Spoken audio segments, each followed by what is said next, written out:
श्री गणेशाय नमः। जय जयाजी उदार कीर्ती, जय जयाजी प्रताप ज्योती, जय जयाजी हे गणपती गौरीपुत्रा मयुरेश्वरा। कार्यारंभी तुझे स्मरण, करीता आले जन, मोठ मोठाले विद्वान, साधू संत सत्पुरुष। तुझ्या कृपेची अगाध शक्ती, विघ्ने अवघी भस्म होती। गुरुर्ब्रह्मा गुरुर्विष्णू गुरुर्देवो महेश्वरः, गुरु साक्षात परब्रह्म तस्मै श्री गुरुवे नमः। अचिंत्य जगता प्रती, कृती तुझी न कोणा कळे, असो खलही केवढा, तव कृपे सुमार्गी वळे। उणे पुढतीये तुझ्या, खचित रत्न चिंतामणी, श्री सतत माझिया, वरद हस्त ठेवा धणी। सद्गुरु श्री गजानन महाराज की जय। शेगावीचा गजानन राणा, गजानन माऊली केवळ एवढं नामस्मरण उच्चारलं की आपोआप शरीरावर रोमांच निर्माण होते, डोळे भावपूर्ण होऊन पाझरू लागतात, कंठ दाटून येतो आणि मन शरीर बुद्धी महाराजांच्या चरणी लीन होण्यास आतुर होते।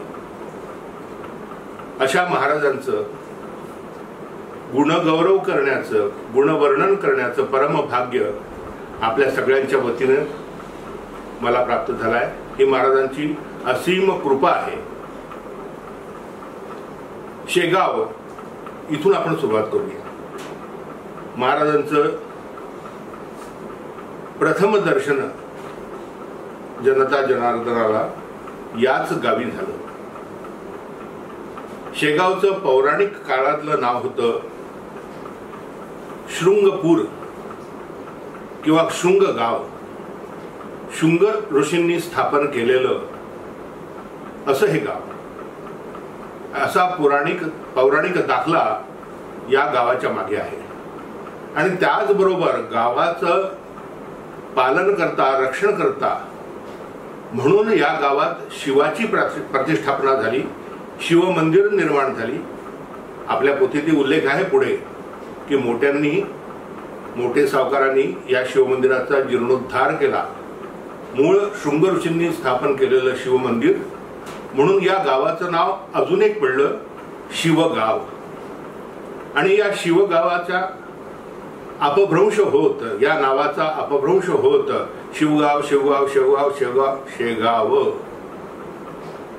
असं शृंग ऋषींचं शेगाव एक उत्कृष्ट विदर्भातली बाजारपेठ असलेलं खामगाव तालुक्यातलं बुलढाणा जिल्ह्यातलं हे गाव। परंतु गेले 100 वर्ष झालीत किंवा त्यापेक्षा जास्ती 125-150 वर्ष झालीत।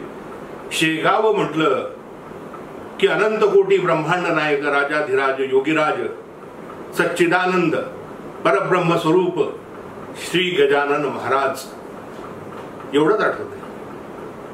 शेगाव आणि गजानन महाराज हे समीकरण इतकं पक्क झालेलं आहे की नुसतं शेगाव म्हटलं तरी मनाच्या पुढे गजानन महाराजांची मूर्ती साकार होते।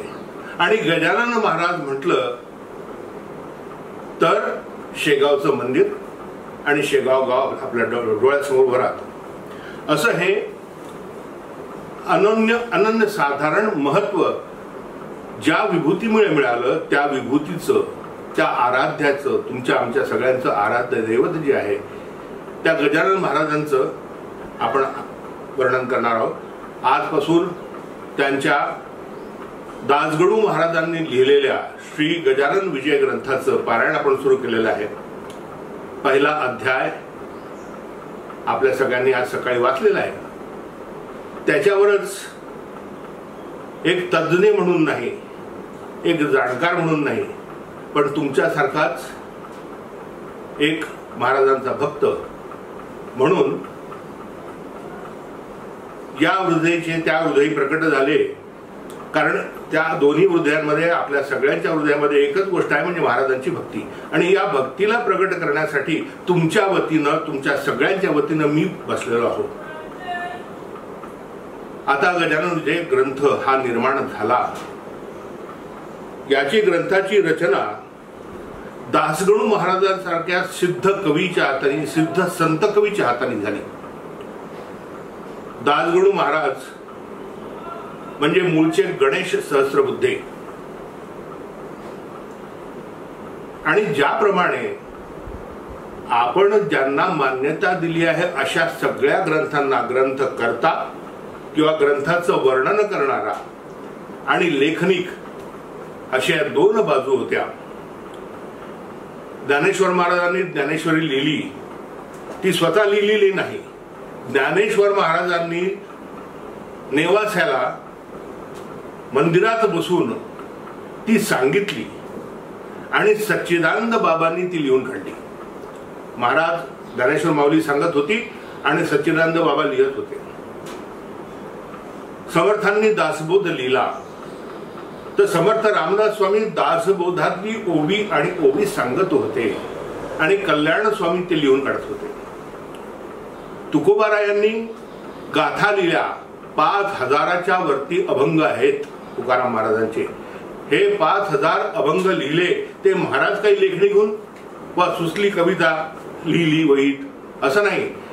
सहज कीर्तन करताना, बोलताना, चालताना, खाताना, घेताना, झोपताना महाराजांच्या मुखात वसलेली सरस्वती शारदा विठ्ठलाचं गुणगान करत होती, वेदांचा अनुवाद करत बोलत होती आणि ते लिहून घेत होते आपले जगनाडे महाराज.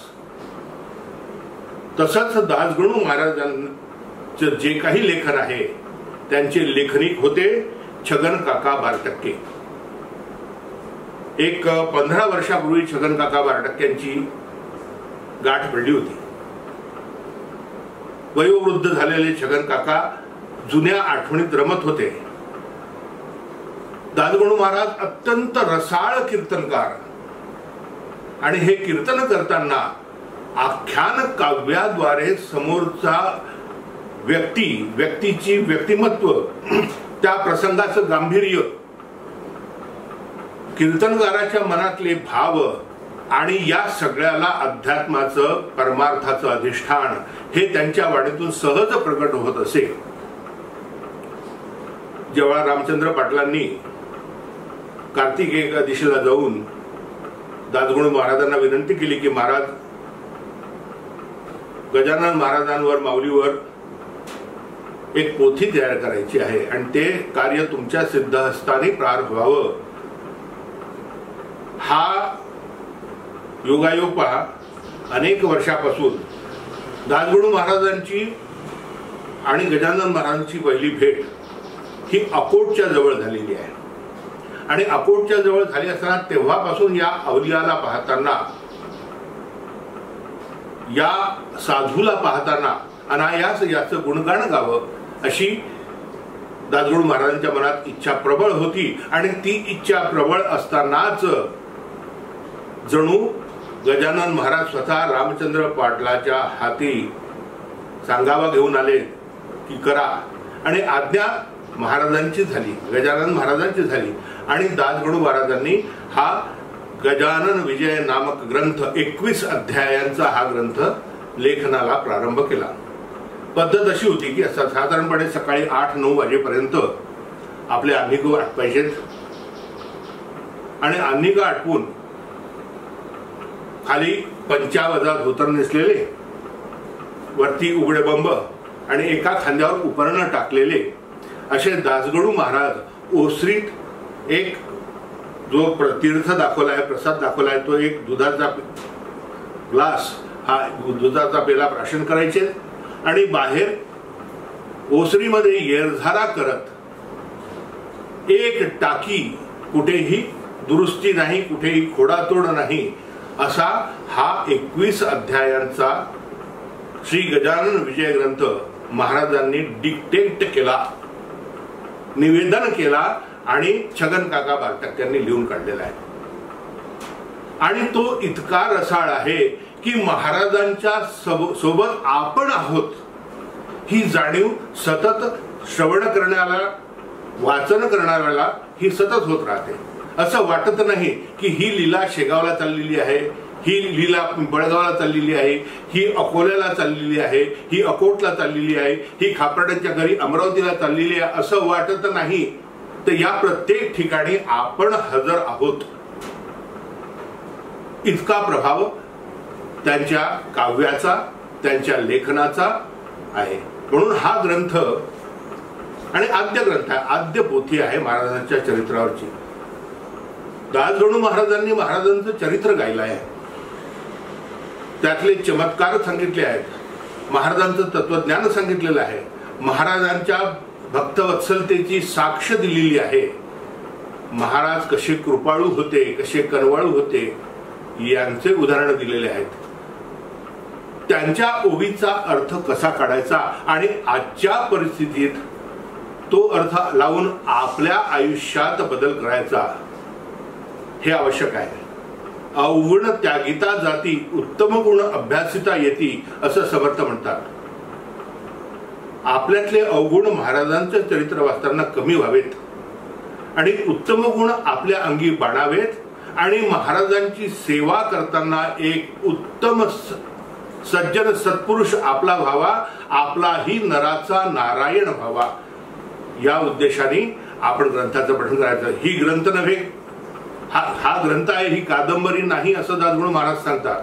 ही कादंबरी नाही आहे. चरित्र लेखनात दोन प्रकार असतात, चरित्रलेखन, कादंबरी. इथे कल्पनेचा जास्ती वापर असतो आणि कल्पनेचा वापर असल्यावर चरित्र नायकाला अधिक उदात्त करण्यासाठी काही खोट्या, काही नाट्या, काही रचना या त्या ग्रंथकाराला कराव्या लागतात. इथे दासगणू महाराज म्हणतात, शेगावचे मठात काही होते कागदपत्र, ते रतन साने मजप्रत आणून या दाखविले, त्याच्या आधारे ग्रंथ लिहिला, कल्पनेचा उपयोग केला. कल्पनेचा उपयोग नाही, जी गोष्ट लिहिली आहे ती महाराजांच्या जीवनात घडलेली आहे, त्याचे कागदपत्राचे पुरावे त्या काळी दासगणू महाराजांना मिळाले आणि म्हणून इसवी सन 1939 वर्ष प्रतिपदा म्हणजेच गुढीपाडवा शके 1861 साली हा आपला सगळ्यांचा लाडका, अत्यंत श्रद्धास्थान असलेला हा गजानन विजयन ग्रंथ हा दासगणूंच्या रूपाने महाराजांचा प्रसाद म्हणून आपल्या सगळ्यांना प्राप्त झालेला आहे. एवढी प्रस्तावना मला वाटते पुढे रोज थोडी थोडी प्रस्तावना होणारच आहे. थोडं मागे जात, थोडं पुढे जात आपण या चरित्र ग्रंथाचं रहस्य माझ्या मनाला जे पटलं आणि आजच्या परिस्थितीत ते कसं लागू पडायचं या दृष्टीने आपण तो विचार करणार आहोत. पहिला अध्याय आज सगळ्यांनी वाचला. पहिल्या अध्यायामध्ये जवळपास 30-32 ओव्या या मंगलाचरणाच्या ओव्या आहेत, देवता स्तवनाच्या ओव्या आहेत. 150च्या जवळपास ओव्या, त्यातल्या 30-35 ओव्या या स्तवनाच्या ओव्या आहेत. आणि देवता स्तवन कोणाकोणाचं करावं हो दासगणू महाराजांनी?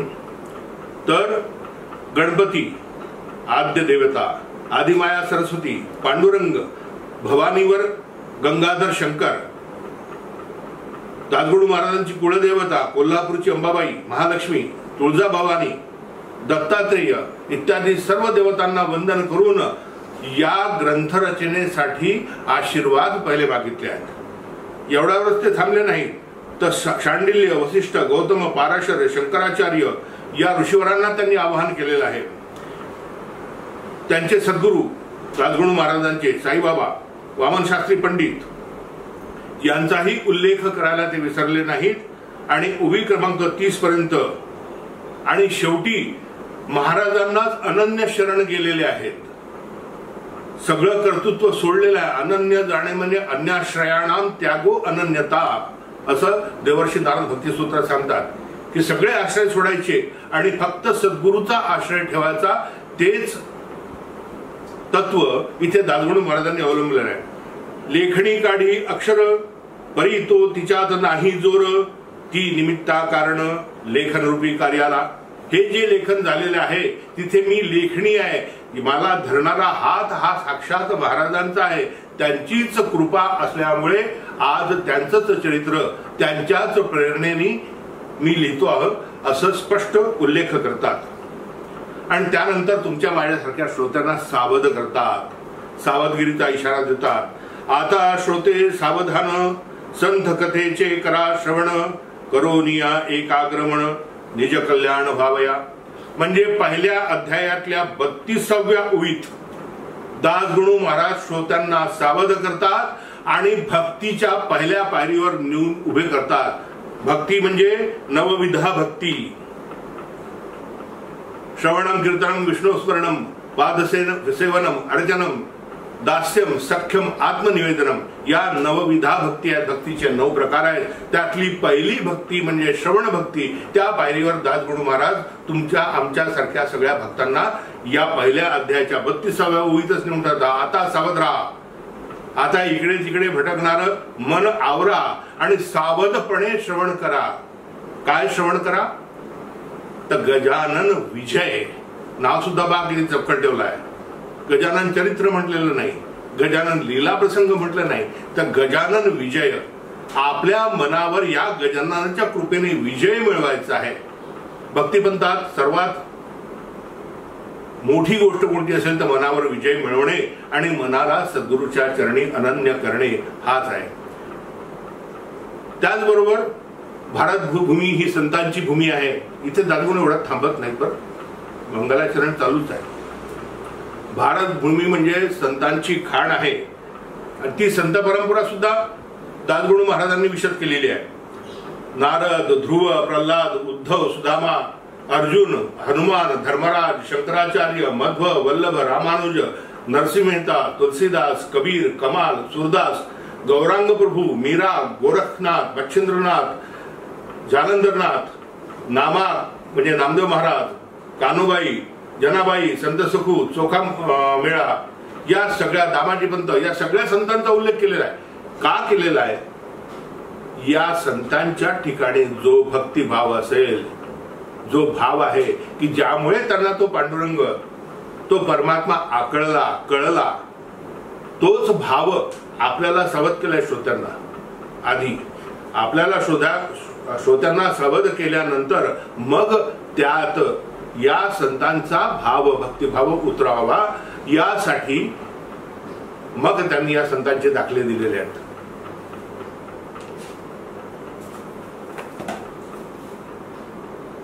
दासगणूंची मग मी सांगितले की दासगणूंची पहिली भेट ही अकोटच्या संधीत झाली होती आणि त्या अकोटच्या भेटीचा इतका मनावर प्रभाव झाला होता, इतकी भक्ती जागृत झाली होती. दुसरं म्हणजे शिर्डीचे साईबाबा यांचा सहवास दासगणूंना फार त्यांच्यातलं परिवर्तन करून देणार. अगदी पूर्वायुष्य पाहिलं दासगणू महाराजांचं तर या दासगणू महाराजांच्या पूर्वायुष्यात अनेक गोष्टी आहेत, काही चांगल्या काही वाईट. अत्यंत शूर वीर होते, पण अत्यंत मुक्त संचार करणारे सर्वसामान्य जीव. वाड्याचा वाल्मिकी होतो म्हणतात, तसंच गणेश सहस्त्रबुद्धेचा दासगणू महाराज झाले आहे. पूर्वचरित्र ज्यांनी वाचलं असेल नाही तर अवश्य वाचावं. जितकं जास्ती माहिती मिळेल तितकं त्या व्यक्तीबद्दलची श्रद्धा भक्ती आपली जागृत होते आणि मग त्यांनी सांगितलेल्या गोष्टीवर विश्वास बसतो. या विजय ग्रंथात आदर्श का म्हणायचं? अहो, गेल्या 4 पिढ्या दासगणू महाराजांची भक्ती करतायत. मला आठवते की माझी पणजी गजानन महाराजांची हीच पोथी वाचायची. श्री गजानन विजय ग्रंथ.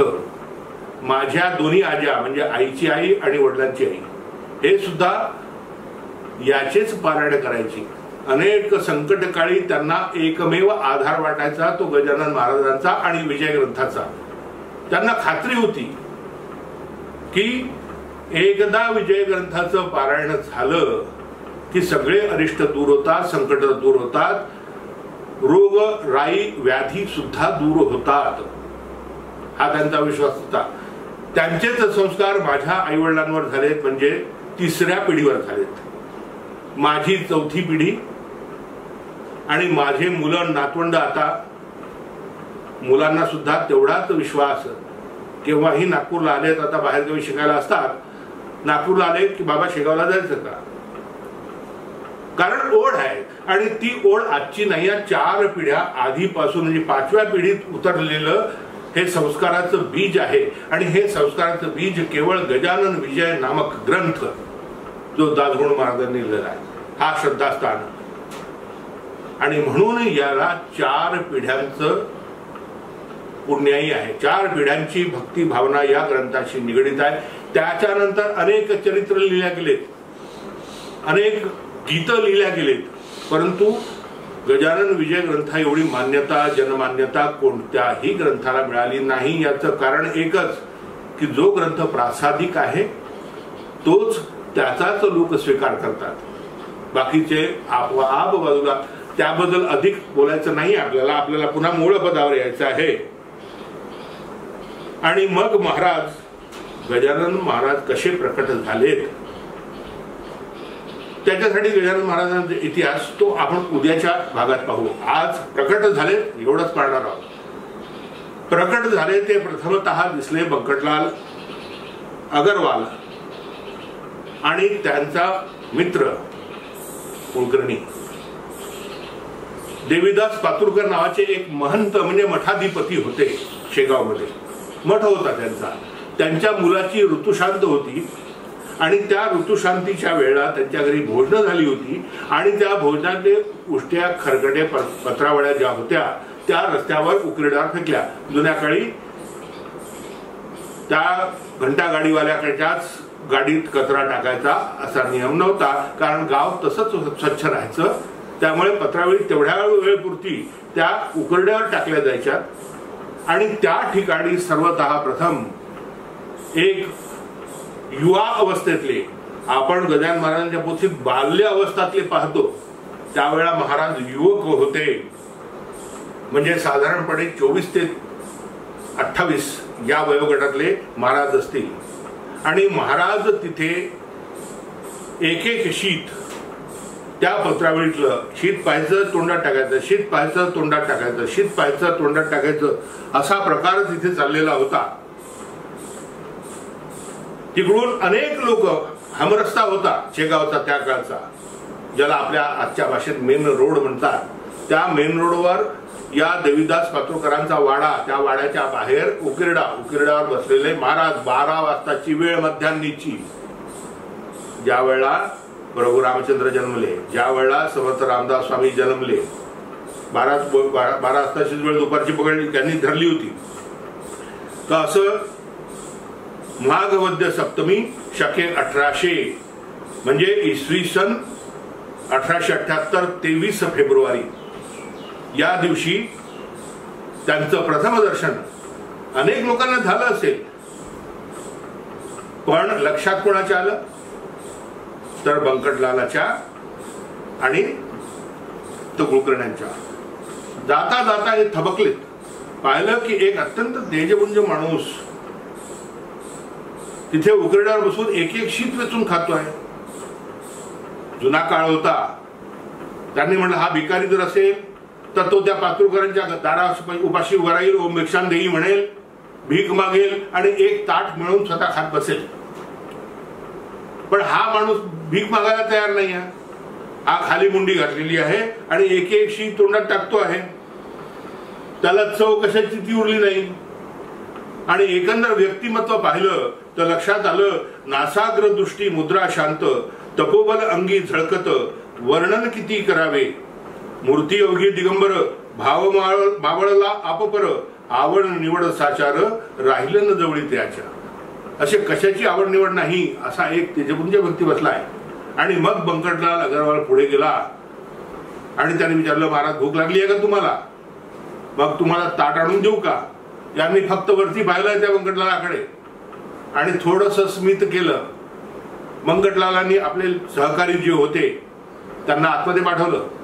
देवीदास पातुरकरांकडनं एक पूर्ण ताट भरून पूर्ण अन्न आणलं आणि ते महाराजांसमोर ठेवलंय. महाराज आतमध्ये जाता का? नाही, बोलायलाच तयार नाहीत ना महाराज. ते आपले एक शीत उचलून खात होते. समोर आणून ताट ठेवलं. महाराजांनी सगळ्या ताटाचा काला केला, सगळं एकत्र कालवलं आणि खाऊन टाकलं. महाराजांची एवढी कृती आणि एवढं प्रगट होण्याचं साधन आहे. ही कृती काय दर्शवते हो? आपण तुम्ही आम्ही काय विचार करावा? मला तर ज्या वेळेला महाराज ना ताट दिलं, सगळं एकत्र केलं आणि सगळं खाऊन घेतलं, त्यावेळेला फक्त एकच ओवी आठवली. दासबोध उत्तम पुरुष निरूपण दशक 12वा समास 10वा पहिली ओवी. आपण यथेष्ट जेवावे, उरले ते अन्न वाटावे, परंतु वाया दौडावे हा धर्म नव्हे. महाराजांना प्रकट होताच जो संदेश दिला आहे की अन्न हे पूर्ण ब्रह्म आहे, त्याचा अवमान करू नका. आपण पाळतो का? मी अनेक माझे मित्र नातेवाईक पाहिले की खूप मागून घेतात. विशेषतः लग्नाचं रिसेप्शन जेव्हापासून सुरू झालं तेव्हापासून मी कानाला खडा लावला की त्या रिसेप्शन मध्ये त्या गिद्ध भोजनात किंवा उत्थित भोजनासनात जायचं नाही. आपल्या ताटात मावते किंवा प्लेट मध्ये मावते न मावते एवढं ओढून घ्यायचं, वच वच वच वच खायचं आणि बाकीचं कचऱ्याच्या टोपलीत फेकून द्यायचं. हा अन्नाचा अपमान आहे, ब्रह्माचा अपमान आहे. हेच सिद्ध करायचं होतं महाराजांना. आपल्या घरी अन्न शिजलं, आपण पोटभर खावं. समजा उरलं तर ते वाटून द्यावं, दुसऱ्याच्या पोटी घालावं. दुसऱ्याच्या पोटी म्हणजे अनेक आहेत. जे उपाशी पोटी आहेत असे माणसं आहेत जगात. उपाशी आहेत असे पशु आहेत, गाय आहे, कुत्रा आहे, मांजर आहे, असे पक्षी आहेत, असे जलचर आहेत. म्हणून आपल्या जुन्या काळी अन्न उरलं तर ते फेकत नसत, उकरड्यावर तर फेकतच नसत. त्यांना पाण्यात सोडायचे की जेणेकरून ते माशांच्या पोटी जावं, जलचरांच्या पोटी जावं. अन्न कुठेही वाया जाऊ द्यायचं नाही. हे तत्व सांगतो. आपण किती लोकांनी आजपासून निश्चय करायचा हे ठरवा की ह्याच्यापुढे अन्नाचं एक शीत वाया जाऊ देणार नाही. आपल्याला लागेल तेवढं भरपूर खावं. जे उरलं सुरलं असेल ते आवश्यक असलेल्या लोकांना, अहो नाही, आपली संस्कृती हे सुद्धा नाही सांगत. आपल्या पोटभर खाण्याच्या ऐवजी आपल्या भाकरीतली अर्धी भाकरी समोरच्याला द्या.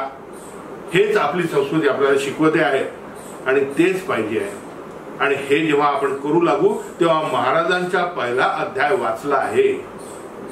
बरं, त्यांना पाण्याबद्दल सुद्धा तत्वज्ञान पुन्हा सांगायला सुरुवात केली आहे महाराजांनी. आपण सगळ्या गोष्टींनी महाराजांचा विचार करणार आहोत की तत्वज्ञान कसं सांगितलं आहे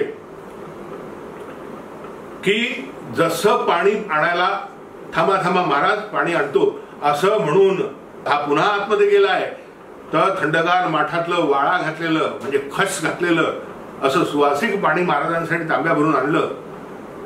त्यांच्याजवळ काय होतं? एक हाताने तयार केलेली चिलीम, अंगात एक बंडी आणि एक भोपळ्याचा तुंबा. पण महाराज त्यांनी सगळं तिथंच टाकलं आणि बाजूला गुरं ढोरं ज्या ठिकाणी पाणी पितात त्या हाळात गेले, ओंजळी ओंजळी पोटभर पाणी पिलं. अहो महाराज ते कशाला पाणी पिता? हे बा तुमच्यासाठी सुगंधित पाणी आणलंय, छान पाणी आणलंय, अगदी आरो केलेलं वॉटर फिल्टर असं त्यांना म्हणायचं होतं त्या काळात. आणि असं पाणी आणलं म्हणतात. तर महाराजांनी त्यांना जे उत्तर दिलेलं आहे ते म्हणजे सर्व खलु इदं ब्रह्म. ते म्हणे वासित नीर काय, साधं पाणी काय, गटाराचं पाणी काय, गढूळ पाणी काय, हे सगळं परमात्मा स्वरूपच आहे.